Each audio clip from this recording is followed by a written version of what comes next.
Trio is a flash fiction by Eduard Gabriel Tănase. I remember when I first entered this house. He had suffered a stroke. She was by his side. First I sat in a corner. Nobody paid attention to me.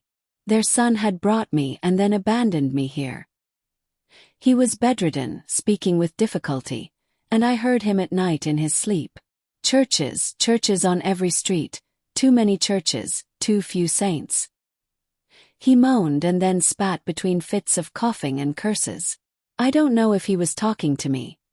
Back then I lay behind the wardrobe. I don't think he could even see me from the bed where he lived his torment. Day after day he struggled, restless and angry because he couldn't use almost half of his body. First, he squeezed her hand tightly. With her he allowed himself to be cruel. He blamed her for still being alive, for his illness and his suffering.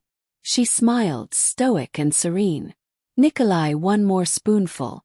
And so, with every bite followed by a swallow, one after another, he began to lift the dead hand. It still troubled him that he couldn't reach the bathroom. She was helped by Aunt Jana. Auntie changed his diaper and wiped him. She was qualified in Italy. After some petty thefts, she hurriedly packed her bags. The gangster son of the old woman she had served feverishly searched for his gun. She escaped nevertheless. He even drove her to the airport but promised that if she ever returned to the boot, he would break her legs. She listened. Now she takes care of the elderly in the block from home. She nurses herself too. Old Nikolai had started to sit up. Nobody paid attention to me yet. He dragged himself to the edge of the bed, toward the bathroom, calculating each move. He had no muscle to hop on the healthy leg alone.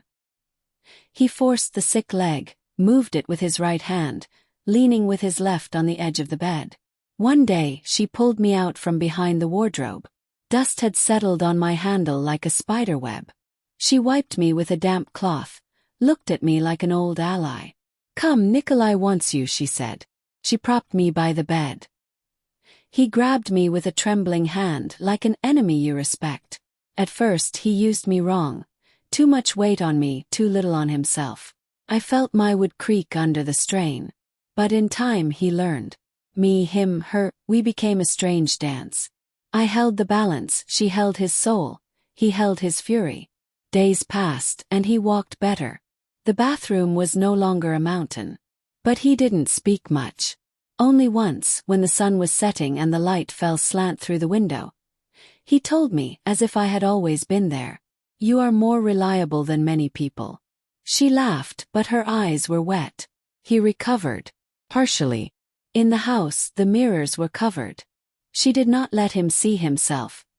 His face twisted by paralysis. Now the deformity appears only by accident. He has become calmer and no longer drinks. He uses me very rarely. All the effort, all her support wore her down. Her bones softened, her joints grew thin. She had hip surgery. The prosthesis and I became the support she needed, so that in turn she could help him. She sighs, looks out the window. A cold sun glitters on the snow and ice outside. It's impossible to go out with such disabilities. Aunt Jana does their shopping. She always keeps a little cut for herself. Nobody reproaches her. It's a tacit understanding. In the evening they sit and chat. Mostly the two of them. By day we do marathons. Strips peel off from the long carpet stretched on the hallway. Too much pressure. My tip unravels the weave. She advances slowly. Sometimes she lets go of me, leaning on his arm while he leans on the wall. Thousands of steps cross the dark corridor. Still it's getting better. I return to my corner. Spring has come. Something is happening to me as well. Feels like a change of gender. I feel less pain in the hand that grips me. I'm urged toward movement, toward release. I sense I have become, from an indispensable antidote, an occasional support. A role similar to Aunt Jana's. We went out for the first walk of the year. I look into the rearview mirror of a car parked on the sidewalk. The crutch, the cane, a short old woman with tidy hair, a tall old man with a crooked mouth. Now, in the street we are a trio. She leans on me, he leans on her. We walk slowly, like a boat on a lazy river. I feel the pavement under my worn tip. She holds his arm. He looks ahead with a stubbornness that defies illness. We are fragile, but together we are unshakable. Trio. Thank you for listening to my story.